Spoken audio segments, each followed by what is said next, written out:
And what's your name? Riz Tha Great. Riz Tha Great. This motherfucker's full of energy. I can't keep up with him.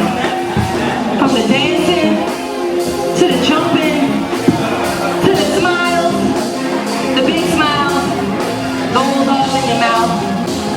But this is my brother from another mother. Man, I'm Riz the motherfucking Great. Rizzo, everybody know me out here, uptown, northwest streets, running up and down the blocks. Since a nigga was young, you know what I'm saying? My father, he grew up here, my mother grew up here, my grandfather grew up here, I was born here, been back and forth my whole entire life. This is what I am, this is who I am. And this music, this DC shit is in my blood, and that's that. I'm saying 1987, I'm an 87 baby, pump that shit on regular, you dig? On the regular, you heard? My grandmother from Edgewood, my other grandmother from Simple City, Southeast, my whole family from DC, like. So I've been going back and forth between DC and Maryland my whole life. My mother lived in Maryland, my father from DC, was locked up in Lord when I was a kid. I got the streets in me, I got street knowledge from my father, and I got some grace and some class and some swag from my mother, you know what I'm saying? And that side of the family, so it all blended together to make Riz Tha Great, you feel me?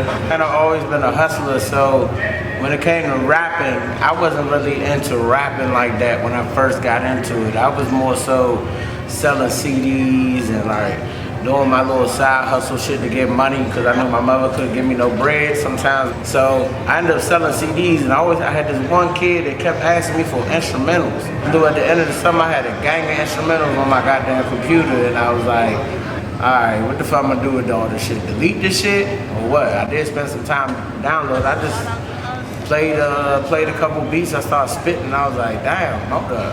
The same nigga that I was selling CDs to being like, yo, hey Slim, I think I can rap. He said, oh, you think you can rap? Well, you gotta battle him. Nah, you gotta battle him. Now you gotta battle him. The shit came to like an everyday thing. This nigga had someone for me to battle. It really grew a passion behind, you know what I'm saying, just stumbling upon it. First show I ever did, I want to say it was damn near fucking somewhere in Solomon's Island Road out in Maryland.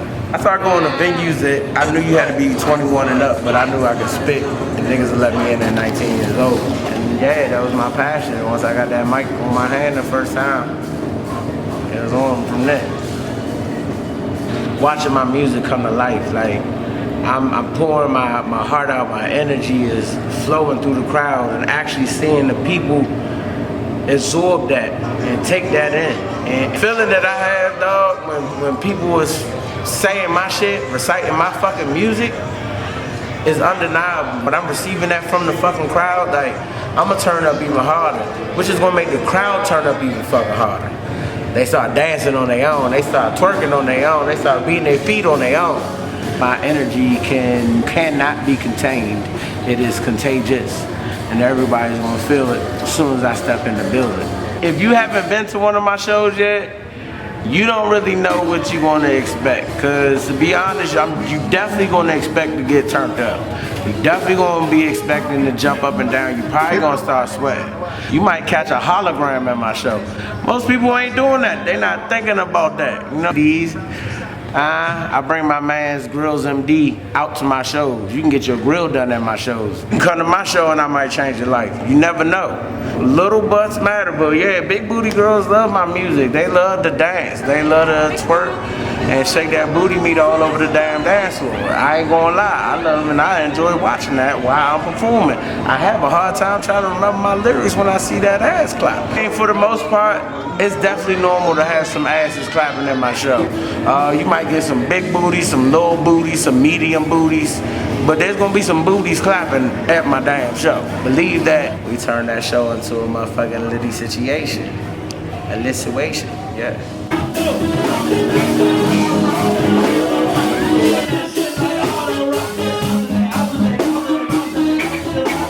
Toughest thing is knowing that you are a great artist and that you have such a great mind, but have to go back to the hood, or have to go back to the trap, or have to go back from having such a beautiful moment with sharing it with people, and then they don't really even know that at the end of the night, you out here juggling, or you out here having to figure out where you're gonna lay your head at. that's the toughest part of being an artist and being dedicated to what you do, because at any moment, you never know when life is going to be a topsy-turvy, twisty-turning tornado in your life. Because when they see you on stage and you see you enjoying yourself and you living your dream, they easily forget that you're also a human too and going through the same shit. So I've been through my rough patches. I broke before. Nigga, they ain't had nowhere to sleep. Nigga don't know when I'm gonna get my next meal. I've been through all that shit. Having a show, getting ready to perform, before you go to that show, realizing that you only got a couple more months to live in your apartment. You know, after just getting done performing, having one of the best nights ever, coming home and realizing that I'm not gonna have nowhere to live in the next month. And that's a struggle that keeps me driving right now to make sure that I don't ever have to go through that type of shit again. The biggest motivation that I have right now is growing myself and elevating myself as a man and as an artist and as a father.